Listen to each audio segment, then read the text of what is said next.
Hello, I'm Dr. Sam Hancock of the Emerald Planet and Emerald Planet TV. We come to you on a week-to-week basis from Washington, D.C. in the United States as we look around the globe in 144 different nations, looking for those 1,000 best practices, the technology, services, and products that are making a difference as we move through the 21st century. And as we have a planet of 9 billion people by 2038 and possibly 12 to 13 billion by the end of this century, how are we going to be able to take care of all these people on planet Earth? And that's what Emerald Planet's all about. We come to you looking at the solutions, the best practices from around the globe as we create the Emerald Planet. Hello, welcome to the Emerald Planet. We're making a difference as we move through the 21st century. And seeing the long-term impacts of climate change.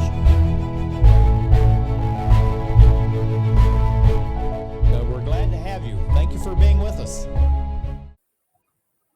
Looking around the globe for places that really are focused on the environment, have many challenges, but yet are establishing really high-quality best practices. One of those is the border between the United States and Mexico. And we have a gentleman who's the true expert in all this. This is Andy Carey. He's the Executive Director for the U.S.-Mexico BPP. And I'm going to let him tell us what that's about. And then we're going to start talking about the issues between the border of the United States and Mexico, the environment, and why it's so important that we actually share the issues, share the challenges, but share the resources to address this. So Andy, welcome to the Emerald Planet TV. Well, thank you, Sam. It's a wonderful place to be, and I appreciate the kind invitation. Well, we're really glad to have you here. You're doing outstanding work. You have much coverage in Washington, D.C. through the Woodrow Wilson Center. I want to give them credit because that's how we were introduced. They're doing equally good work. Partners, and they're just extraordinary people doing great work in public policy advocacy. Yeah, and it's a big help to you, big help to, thousands really of organizations and regional bodies such as yours around the United States and around the world. But looking at the U.S.-Mexico BPP, what does that actually stand for? And why is it important to have it here in the 21st century? Well, thank you. Our organization is the U.S.-Mexico Border Philanthropy Partnership. We were started in 2008 as part of an initiative to grow philanthropy between the United States and Mexico across the 10 border states.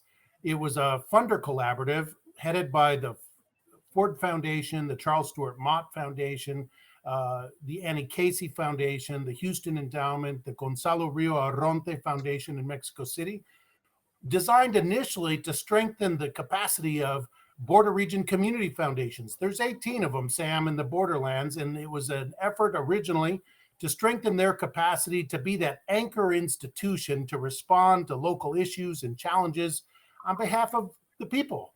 And since that time, when I came on board in 2008 to launch us as our own organization, we've extended invitations to include academia, business and corporate partners, nonprofit organizations, government agencies, and the original group of foundations that make up our organization. Today, we are very proud to share that we have 336 organizations from both countries participating with us.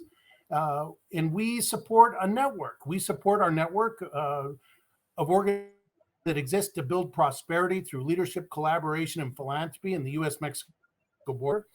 We've been doing this work now for 11 years. We just were in D.C. in October to celebrate our 10th anniversary with a visit to Congress, with a visit to the Mexican Embassy, and a visit with funders in the nation's capital to talk about how important the borderland is. So it's exciting to be here with you today, Sam, to help tell that story. Well, and that's what it's all about. Now, why is it so important that we have this collaboration between Mexico and the United States? And I'm putting Mexico first because we need to honor the effort that they're making and their contributions to the United States. Absolutely. There's 36 million Mexican nationals that reside in the United States of America. Our two countries are inextricably linked. We don't only share a border, but we share a way of life. These are our neighbors. This is the country that has utmost strategic importance.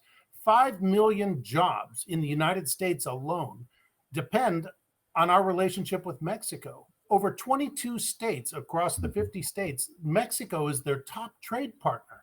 So we are joined at the hip. It's important that our two countries work together, that we collaborate together. And one of the things that we understand in the borderland, Sam, is that not only are we inextricably linked, but we're one family, we're one region.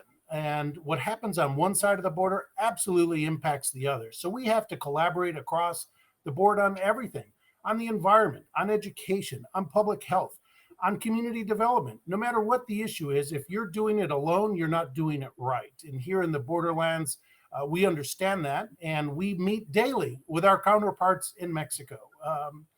You don't set a table without our counterparts there with us to help make the best decisions and to help make decisions that benefit both sides of the border, because our people go back and forth every day across the border. So you may work on one side and live on the other, or you have family on both sides of the border, or your employees are from both sides of the border. So when you work in our region, you have to understand that your environment is binational. And so you have to have programs, services, and supports ready to go to understand that you're working in a binational community. Yeah, looking at the map that we just had up there, the various states, both in Mexico and the United States, and now the map itself, it really shows you how long that border is. And really, it goes from the Pacific Ocean all the way into the Gulf of Mexico. It And that does. is a huge border area to cover. How long is it? And how wide is that actual border area? The border is over 2,000 miles long, and it is a very dynamic region, and it's full of big cities, small cities, rivers, mountains, desert. We have it all, and we Mhm. do have two oceans that border that are right there with us. So it's a very dynamic region. There's over 15 million people that live in the borderlands. About 40% of them are closer to where I am here in the San Diego Tijuana region. But it is a very dynamic region. In the city of Tijuana, it's one of the largest cities in all of Mexico, and it's right there across from San Diego. Our greater region has about 3 million people in it. So it's a very dynamic place, and a lot going on. Yeah, and what you're talking about, it really is a beautiful area, but this gives you an idea of another landscape. This is a very urban one, of course, and you can see the wall actually going out, into the water. Tell us about the dynamics on both sides of this wall, and why the wall? So this is a photograph of Playas de Tijuana. It's an area of Tijuana, the largest metropolitan area in the region. And the border fence, the original fence that you see that extends out into the water, that is the original fence that was put in many, many years ago. Actually, the first fence was actually inaugurated by First Lady Pat Nixon in the early 60s. Mhm. And she remarked, and it was a chain link fence, it was about waist high at that time. And she remarked that she hoped that the fence would never be a reality. And since that time, it just seems to grow and get taller. But that is the first fence that was put in. And when the Department of Homeland Security was created after the September 11 uh, attacks on our country, the issue about security in the borderlands became a stronger narrative, unfortunately. And Mhm. so, in some areas of the region, we actually have a triple fence. And here in San Diego, there's actually a triple fence, particularly in this area. Um, what's interesting is Mexico actually uses every inch of their country, and they go right up to the border fence. On their side, by that monument that you can see, there is a garden, and it's they have a vegetable garden there, and the people grow there. Different things. They plant trees in honor of those who have passed. There's all sorts of political messaging on the fence on the Mexican side about the value of binational relationships, and that honors the U.S. Mexico relationship. Well, it's really a dynamic area, and when you have two very large cities like that, it's going to be, but also it's quite pristine in many ways. Tell us the difference and why do we think of it just as a fence and really not as a living, breathing, organic area of life for both countries? The for a lot of us here in the region, we would prefer it come down. It actually inhibits our communities to engage with one another. It inhibits trade. It inhibits the crossing of people and families. Yes, we need to have laws governing how people come in and go out of the country, but the fence has become more of a political tool to advance a narrative that doesn't really represent who we are as a nation. And so that is something we'd like to see change.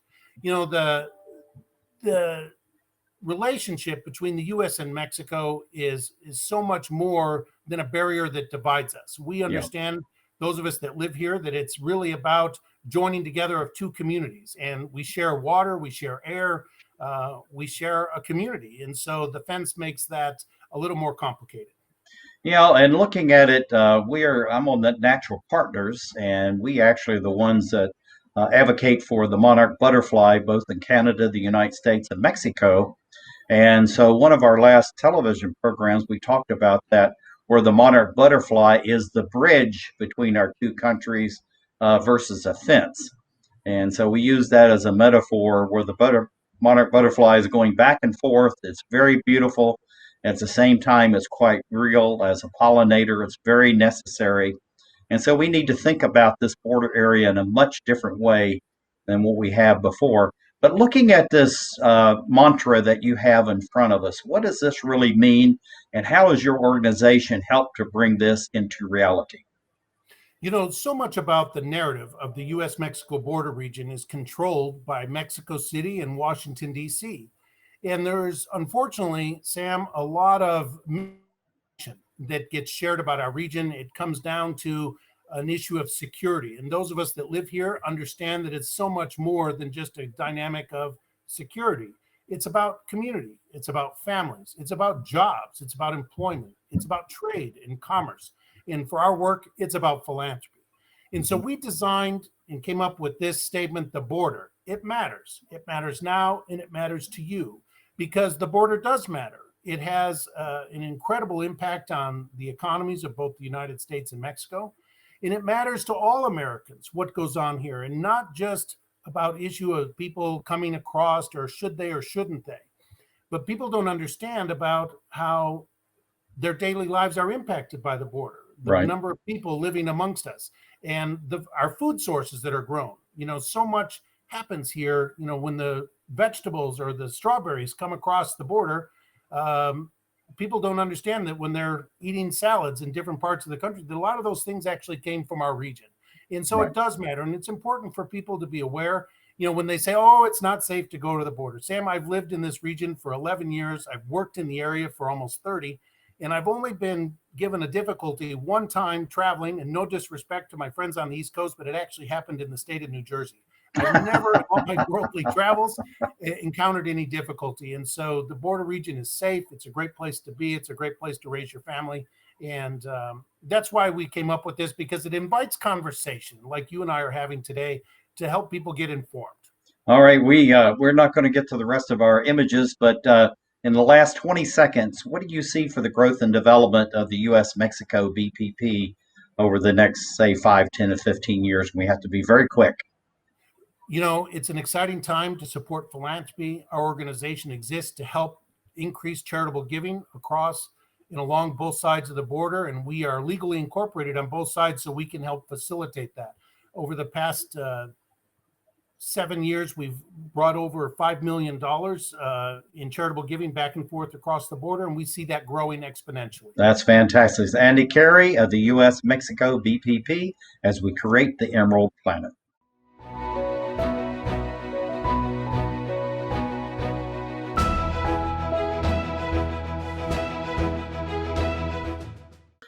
Looking at the border regions between the United States and Mexico, we're looking at the environmental impacts, but also how do we bring a better life to both sides of the border?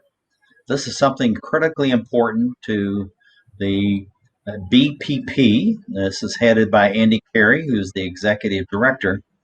but also beyond just his own local organization that's covering the entire areas of the Mexico and United States borders, is the National Advisory Committee for the U.S. EPA, the United States Environmental Protection Agency. And he serves on that National Advisory Committee, and it expands the outreach and influence of his own BPP. Andy, welcome to the Emerald Planet TV. It's nice to be with you today, Sam. Glad to have you here. Thank you for give us just a short, brief reminder what the BPP stands for, and then we want to move right into the National Advisory Committee for the U.S. EPA and why that's so critically important. The U.S. Mexico Border Philanthropy Partnership is a nonprofit organization that supports increased charitable giving between the U.S. and Mexico. And the National Advisory Committee, I was invited about 4 years ago to join and be one of 15 citizens that volunteer their time to support the Environmental Protection Agency as it relates to the environment. We provide advice on issues of importance to the administrator of the Environmental Protection Agency and his or her team about the environment across the United States and Mexico and Canada. I think it's absolutely fantastic. Now, looking at this photograph, this is actually about the joint. So we've actually expanded our border discussion to include Canada in this, which is very important. But the environment is everywhere. It's across the whole globe. There's no place you can go to escape it. So why is it so important to have all three nations giving advice, in essence, to the National Advisory Committee for the U.S. EPA? You know, when NAFTA was signed originally, three agencies were created. Each country received an agency to help promote trilateral cooperation. The United States opened the North America Development Bank in San Antonio. Canada opened the Commission for Environmental Cooperation in Montreal. And Mexico opened the Border Environmental Cooperation Commission in Ciudad Juarez in the state of Chihuahua. So, These looking at the work that's going on there, and we go back to this mantra and then share this with us again, as far as why does this really matter, and how does this cooperation, both with your own BPP and the U.S. EPA, really expand and leverage that influence, but also the benefits that the citizens and all nations are having? There's over 15 million people that live in the US Mexico borderlands. Historically, the relationship around US Mexico initiatives has been handled in Washington, D.C. and Mexico City. This statement was created, the border, it matters now, and it matters to you, to help call attention to how the border has an impact in the daily lives of all people. And so we think this gives us an opportunity to open conversation, to open dialogue, and to help educate people about the importance of not just the U.S. Mexico relationship, but where it all comes together at the U.S. Mexico border. And also, too, all of this really comes together on the environment because that's critically important. And the environmental issues extend both sides of the border. And so there's really no start and stop as far as the environment is concerned. Would you agree with that? Absolutely. Our two countries are inextricably linked. We have a shared water source. We share the same air, around public health and the environment. The Environmental Protection Agency for the U.S. Mexico border relationship is probably one of the most important government agencies working. They have the U.S. Mexico Border 2020 program. We have the U.S. Mexico Border 2025 program that just launched this morning. And, it's a great way to come together around the environment. There's a lot of things happening around the circular economy. We're looking for clean air, land, and water. We have shared ecosystems. And obviously, there's a lot of environmental laws that need to be enforced, and some need to be reviewed. But it's a great opportunity to come together around the environment, and the National Advisory Committee is providing critical input from 15 different citizens from across the United States and tribal lands. And so it's a great opportunity to bring together the citizenry of the three countries and to help navigate good solutions for everybody. And looking at the projects, I'm going to just share a couple of photographs here, but it's really interesting as how you're really creating environmental quality and best practices in these borderlands.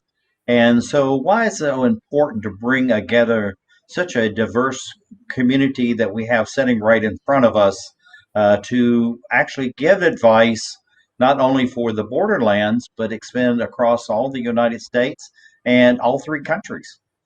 It's important for good public policy to have the input of a diversity of stakeholders. If everybody that was just like me were the only ones at the table, we wouldn't be leveraging important resources and knowledge and information from everybody else. And so it's important to bring together a diversity of stakeholders so that you have a greater understanding of what's happening across all of these issues and all of these communities.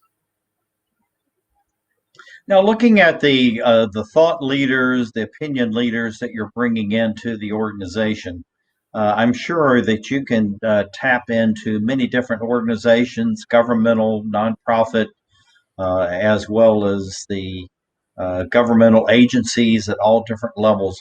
Why is it important to have a multi-layer approach to attracting the best talent to come in and actually give you advice? You know, Civil society is really can be broken down into the business and corporate partners, government agencies, academic community, nonprofit organizations, and foundations, and they all have a critical role to play. For us, it's important that the business and corporate partners and the foundation partners help fund the programs we're looking to implement.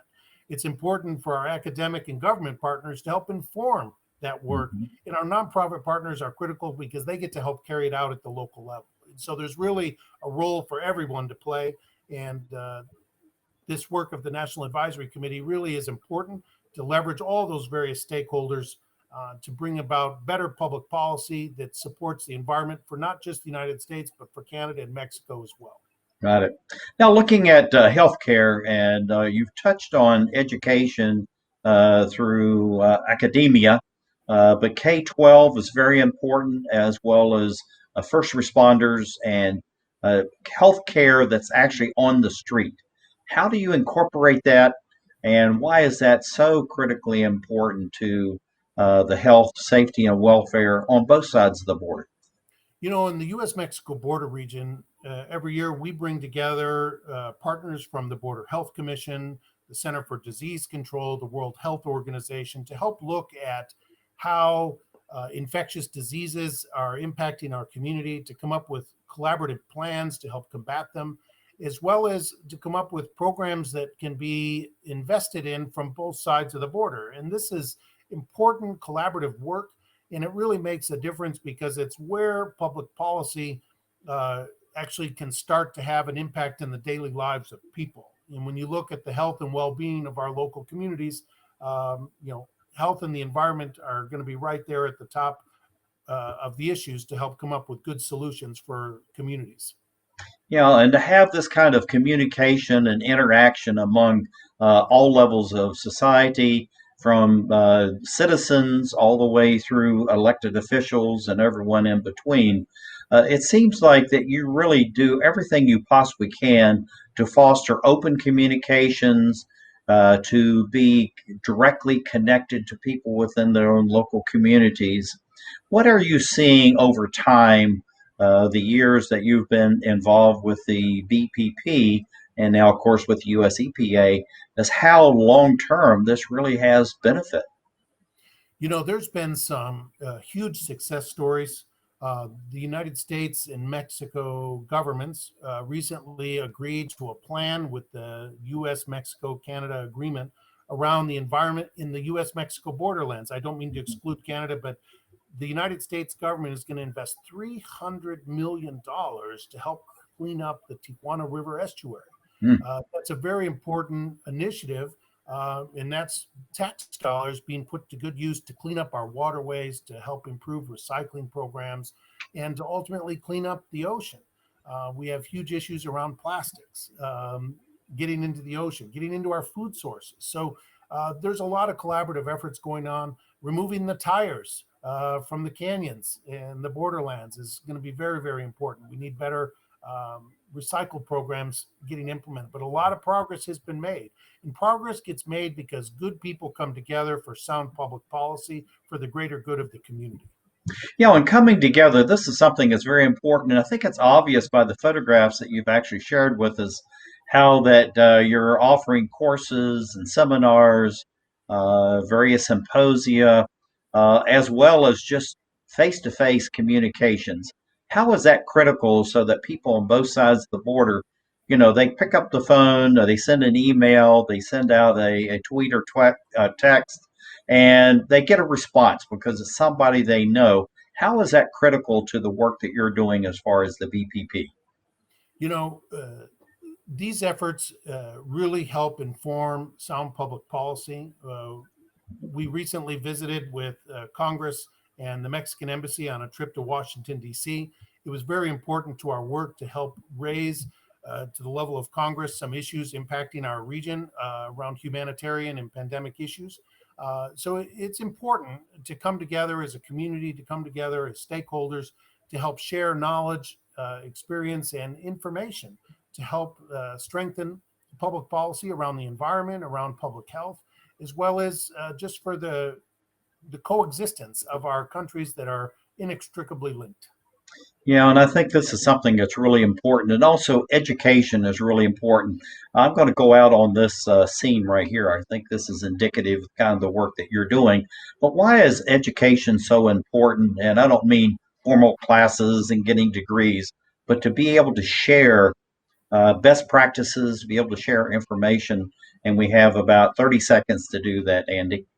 Thank you. You know, Sam, so many people just don't understand how the environment impacts their daily life. And it's important that we educate people around the importance of clean air, clean water, and as examples. So it's important to keep the people informed from trusted sources. And that's the value of civil society organizations like the Border Philanthropy Partnership, because we can be seen as a trusted source that's apolitical, just looking to help improve lives for families and communities.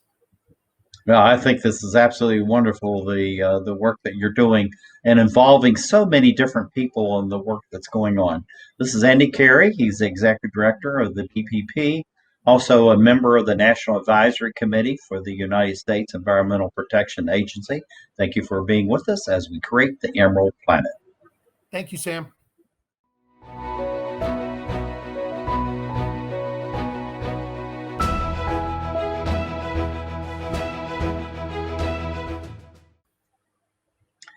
Looking at the Mexico and the United States border, we're looking at an area that's over almost 2,000 miles long, covers over 15 million people.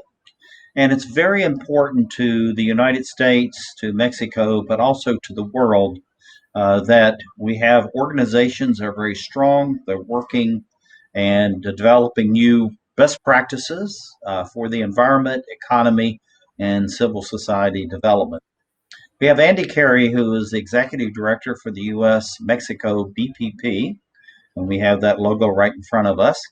And we're going to be talking about the network partners of his U.S. Mexico BPP and why having a broad range of people involved is so critically important to not only the work of his own organization, but also to the borderlands, as they're called, and also to the people and nation of Mexico. So, Andy, welcome to the Emerald Planet TV. Thank you, Sam. It's great to be here. Now, looking at the BPP and the network partners, tell us why that you really depend so much on partners and you're looking across both sides of the border in order to do this. And I think this is an incredible photograph that I'm sharing right now as far as it says unite. Why is that so important to bring networks together? You know, the US Mexico border creates an environment where we are inextricably linked. What happens in Mexico impacts the United States, and what happens in the United States impacts Mexico. We share the same waters, we share the same air, and you can see in this picture, this was a project that was done to help mobilize volunteers to engage the environment. We did this with I Love a Clean San Diego, and this is a picture of Playas de Tijuana. and there's volunteers and a couple of seals um, participating in the lineup of the message that says "Unite for the Sea," and that's those are all people lined up to help encourage clean water, clean air, beach cleanups to help support the environment. This was an amazing initiative. And to be able to pull this off on the same day on both sides of the border, to get the governments of both countries to agree to let us do this because we're in a secure area, was just simply remarkable. But it really is important to come together as a community to support the environment. Yeah, I think this is really important. I've left this slide up a little longer than normal because I think visually this just gives you an impact of what we're dealing with as far as the borderlands are concerned. And we kind of think of the borderlands as something very remote. It's out in the middle of the desert and all that. We don't think about there's such huge urban areas on both sides of this fence. And so this is something that we really need to change the image, the understanding, and the dynamic as far as how people can interact with each other and collaborate and work together. But this is what you're really trying to protect. This is just a pristine photograph. Andy, tell us what we're looking at and why it's so critical that we must absolutely protect the environment on both sides of the borderlands. You know, when you look out into the oceans, no matter where they are in the world, it's important that our oceans be free of trash because from the oceans, we have all the marine life that exists to help participate in this great environmental world. And it's important that those waterways be clear and clean, free of debris, free of plastic, for the greater good of everybody, for our marine life and for those of us in human life. And so it's important to call attention to this work.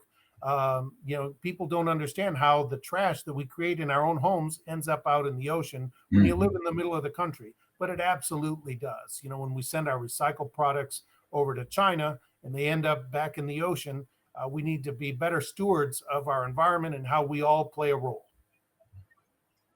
Now, looking at it, this is just, I mean, some of these photographs are almost breathtaking, but it's really interesting how that you're really a hands-on organization. You're working with, as you say, academia, businesses, nonprofits, health organizations, K-12 for education, and, fairly really every kind of group that exists. But at the same time, there's a certain sensitivity and appreciation you have for not only the environment, but also the aesthetics. How are the aesthetics so important to the work of the BPP and with the network partners that you have? We have a network of 336 organizations from across civil society, academia, business and corporate partners, nonprofit organizations, government agencies, and foundations, and they each contribute to the environment in their own unique way.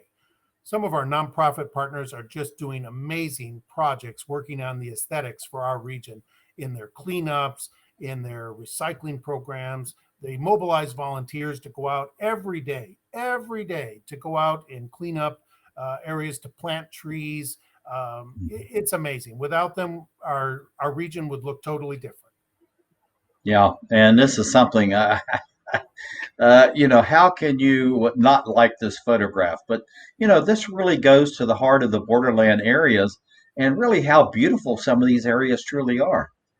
We are blessed in the borderlands to have access to two oceans, the Pacific Ocean and the Gulf of Mexico. We have the mountains, we have the desert, uh, we have it all, and so it's important to take good care of it, to be good stewards of our environment. It really impacts everybody. Now, going back to this, we talked about this a little bit before, but looking at the network partners, how through these three different organizations are you really able to reach down into literally thousands of different communities and try to bring out and tease out, if you will, the best ideas, the best practices, but also have that human energy that's so necessary to make all of this work because we really, most of what we do in society depends on volunteers and willing stewards from the communities. Yeah, it's a great question, Sam. And the organizations are doing truly heroic work. Whether you're a nonprofit that is mobilizing volunteers to do a beach cleanup, the waterways, or to call attention through public policy advocacy, no matter how they're contributing, they're doing an amazing job. But one of the things that's important around mobilizing volunteers is it also helps create an important resource to keep these initiatives going, and that's raising money. So a lot of these groups, by mobilizing volunteers, it actually creates an elevated sense of social consciousness in the Mhm. people to support important issues related to the environment, related to their public health, and it creates great advocates for these initiatives. Yeah, and look at that, and this is something that we've had up before, but I want to keep re-emphasizing that, and that's why it's back in here about the border. It matters now, it matters to you. How do you get the YOU into all of this so that people feel like they really are a part of it and they have ownership in this, and so they have to take responsibility for it? The border does matter, and it matters to everybody across the United States and Mexico. They may not realize it if you live in Iowa or Illinois, where I grew up, Mhm. but it does have an impact. We share the same water, we share the same air. What happens in Mexico impacts us. And there's really a tie back to every single family, every single household. And so this is an effort to help raise their social consciousness, their education level, and their understanding of how important the environment is and how we have to protect it. Everybody needs clean water, everybody needs clean air. And the more we can do to highlight how we can bring that out together will help all of us. Mhm. I think that's absolutely fantastic. What are we looking at here? I mean, this is a beautiful photograph, but what's the, not beyond the visual impact, what is the impact as far as the environment is concerned? And again, how is this accentuating our appreciation of the natural world? What you can see here in this photograph is the shared waterway between the United States and Mexico. And as you can see, it goes into the from the United States into Mexico, and it also comes back into the United States. So we're in this together, and I say that because it's the two governments, the two communities, both peoples. We have to come together around these issues of mutual benefit and Mhm. the environment, clean air, clean water. Uh, it impacts all of us because these are our shared sacred resources and we need to be good stewards of them. And that's something I'm glad you brought that up. You don't normally hear that, Andy, and but you a key word. These are shared sacred resources, and that's something you learn from, Native Americans across all their different sovereign nations they have around the United States, 567 plus of those, and it's really important. But they really emphasize the sovereign nation of that. And when you look at this pristine view, you understand it really is how sovereign, but at the same time, how sacred it really is to all of us. It really is. And, when you go out into these areas and you see people leave litter behind, it really just breaks your heart. We can't do that because it damages the waterways, it damages the natural landscape. And we need to be good stewards of these for generations to come. Now, looking at the waterways that we have here, we think of this as really a very dry area. Most of these areas, struggling to have fresh, clean water for drinking, also for agriculture, recreation, all the other uses. So, how are you using the network partners in order to restore maybe some of these lost lands that we really need as far as to have the transpiration to for rainfall to filter the heavy metals and the other waste that comes down through the water and into the land? How do we use these networks and allow them to help us restore what maybe we have lost in the past? It's a great question. First and foremost, this photograph is of the Tijuana River estuary that exists between San Diego and Tijuana. And it's important because when heavy rains come in Tijuana, it actually takes trash and other debris and puts it into the waterway and it washes it out into the sewers and it ends up in the Tijuana River estuary. So it's filled with trash. This is very unfortunately dirty water. And there's an effort going on right now around public policy to help inform people about better municipal governments around trash collection and recycle programs, around the importance of cleaning up our water, and also putting in municipal infrastructure so that we're not damaging our waterways on a regular basis. The beaches get closed because the dirty water comes out, it goes out into the ocean, and then you can't go out and you can't surf, you can't fish, you can't swim, you can't do anything. And so it's a problem. And so what the organizations in our network can do is we can raise public awareness, we can mobilize volunteers to clean things up, we can hold our elected officials accountable. There's lots of things to do. I'm going to leave this up. We're running out of time, and we have about 15 seconds, Andy. You got to be quick. What do you see as far as expanding the networks of volunteers for the future? We have a great opportunity. There's lots of issues and opportunities to address. And with the goodwill of the people, we'll have more volunteers, more organizations providing much needed community leadership around the environment, around public health and other issues so that we can have a thriving and prosperous U.S.-Mexico border region. Andy Carey, the U.S. BPP, thank you for being with us as we create the Emerald Planet.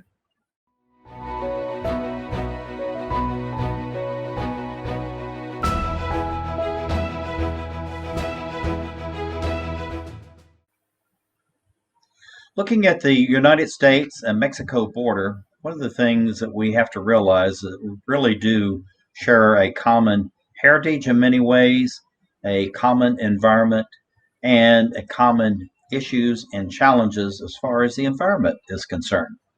We have Andy Carey, the Executive Director of the U.S. Mexico BPP, and we're going to be talking about the environmental issues that need to be dealt with and shared on both sides of the border.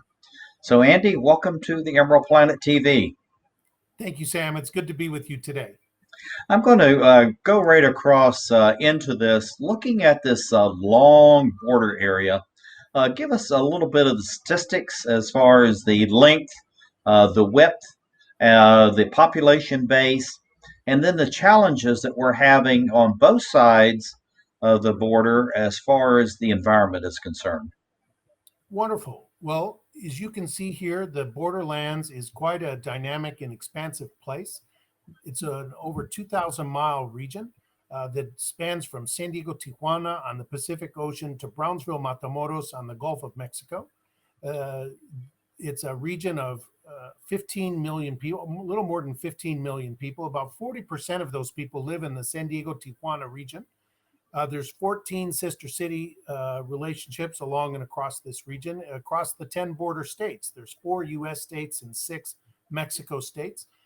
We are truly one region. We are a very dynamic region, but we are joined at the hip. We are inextricably linked around issues of the environment and public health. And so there's a lot of good things going on, but there's a lot of need in this region. And so it's important for us to engage. Yeah, this is something we don't really think about in the United States. And actually, I've never really talked about this with anyone directly. But when we talk about the urban populations, about 80% of the American population is urbanized. I know that Mexico itself is rapidly urbanizing as well. And so when we have these illusions of, it's all desert and it's wide open area and people just kind of walking back and forth, when you look at this is really a very dense built environment.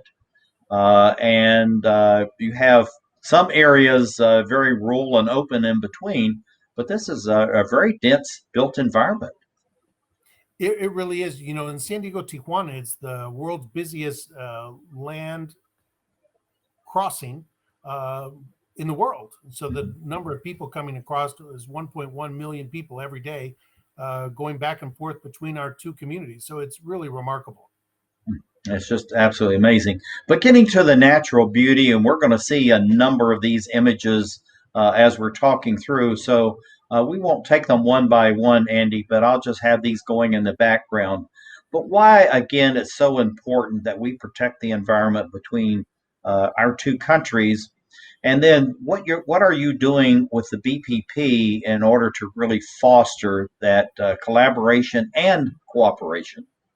Our organization exists to support a network of organizations that build prosperity through leadership, collaboration, and philanthropy. And we have out of our member network of 336 organizations, we have a a significant number of these organizations focused on the environment and on public health issues related to the environment.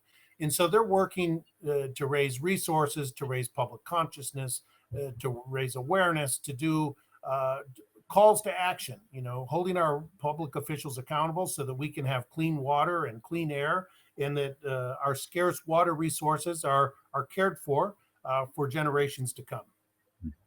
And looking at, we mentioned earlier, we have some open areas, and it really is in many ways very pristine. So, looking at the shared environmental issues that we have, how do we keep it pristine on both sides of the border where one is not taking advantage or lacking over the other? There's a lot of efforts on the part of civil society organizations going out into the community and organizing cleanups and creating uh, efforts to help protect the animals. Here you see some animals trying to cross the border fence. There was some great public policy advocacy around the construction of the border fence to prevent what's happening in this photo, to actually change the construction to allow for animals to migrate back and forth along their natural habitat so that the border wall doesn't impede their crossing and their natural way of survival, for migration, for mating season, for all the different things, so that these species can also survive. Yeah, and I think the one thing I'm going to go back to this one here, but this is something we don't really understand is the dynamics of the natural life, because you're looking at literally billions of living beings right here, which is the plants, their animals that are embedded in here, the microorganisms. And the wall actually disrupts all of that because there needs to be a free flow, in nature, just as we're seeing right here, It and allow that the trees and the plants be able to move freely, just as human beings and animals need to be able to move. the everybody will have different opinions about the border wall construction, but what is we can all come to agreement on is the preservation of the environment. And there's ways to create security without destroying the environment, and through technology and other sources I think we could come up with some better plans. But what you can see is how public policy advocacy has been effective in some areas to either prevent border wall construction from going into sacred areas where the monarch butterfly is in the Rio Grande Valley or in parts of Chihuahua, or as well as creating a different type of construction to allow the species to go back and forth in their natural habitat. Mhm, mhm. Yeah, I think that's very important. But looking at the diversity as far as the wildlife is concerned, and even the terrain where this wildlife exists, this is something we just really, unless you live in this area, we really don't have a proper concept of the dynamics and what's going on here. There's great concern about extinction for some of these animal species. The jaguar is under huge threat. For Mhm. example, we have quite a number of the the horned goats, but all these species depend on us making good decisions for the environments to ensure that they too have a long and prosperous species long into the future. Yeah, and this is important, for humankind because all these creatures are here for a purpose and they serve a purpose. And again, if we're impeding this, in many ways, we're bringing doom not only to the wildlife, to the plants, animals, the microorganisms, but to ourselves. Absolutely. And I'm very hopeful about the future because our population of 15 million people, about half of those people are under 18 years of age. And young people today are very excited about the environment. And so I think that bodes well for our future because these young people are going to hold our elected officials and our communities to a higher account to make sure that we're good stewards of the environment. Mhm, mhm. Yeah, and this is something you were talking about earlier. Looking at the species that are threatened and are headed towards extinction, how do we need to look at it through the BPP, your own organization, but also the US EPA and other federal, local, state organizations to make sure this doesn't happen on our watch? Because we're here now, it's our responsibility. Since 2010, I've had the great opportunity to work closely with the Environmental Protection Agency, and these people in our working in our government are actual heroes. They're working day in and day out to protect our environment, and they really get it. And so they're working to advance sound public policy to educate the masses. We have some great initiatives through the Border 2020 program that they manage through participation of the National Advisory Committee that supports trilateral effort. I think these are all real ways to engage public policy to create sound policy so that communities can thrive and prosper and we can protect the environment in the process. Now, looking at this as far as this estuary, it's very muddy. We don't see any trees and, any greenery in this area. Is this a failed policy? Is this something that is natural in this area? And how are we as humans contributing to this? And if yes, then how are we as humans need to ameliorate and to address these issues? Well, climate change is real. And whether you call it global warming or climate change or extreme weather, which are some of the three different ways it gets referred to, it is real and it is impacting our region and it is impacting our air, it's impacting our water. And we need to listen to the scientists and we need to call attention to where we can make some changes. The emission of carbon emissions into the air is creating huge challenges. Public policy at the border around border wait times, getting trucks and people across for commerce or personal engagement has huge impacts on our region. There are school districts in San Ysidro, California, which is part of San Diego. You think San Diego, you think the beach and palm trees and tourist attractions, but in San Ysidro, when the border wait times are too long, the kids can't play on the playground. And they actually, some of our nonprofits have created some test sites. They put these devices on rooftops and they test the air and it emits an alarm when it's unsafe for the kids to be out on the playground. They should be focused on healthy lives and not worried about are they going to get lung disease by being at playground. Yeah, and that's something that we really need to look at as far as that map that we saw earlier and the rapid urbanization of the whole borderland area.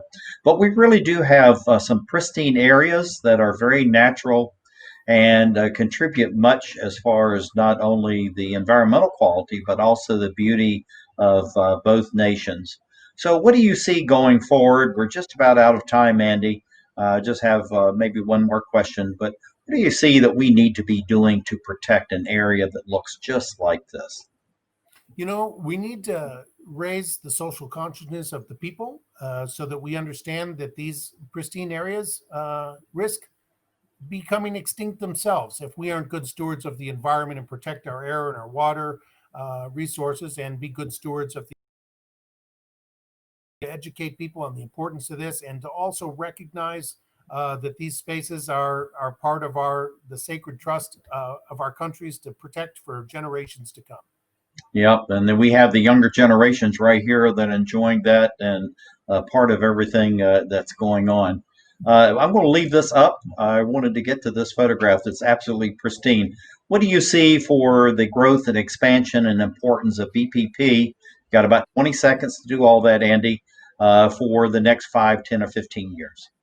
Well, we have a great opportunity to continue to call attention to the environment, to public health, and other initiatives. We're stronger together when we join forces to resolve issues and create new opportunities for our world. And so we have a bright future with great commitment on the part of stakeholders and a great message to go forward. So it's really exciting to be with you here today, Sam, and thank you for this opportunity. Well, thank you. Andy Carey, BPP, as we create the Emerald Planet.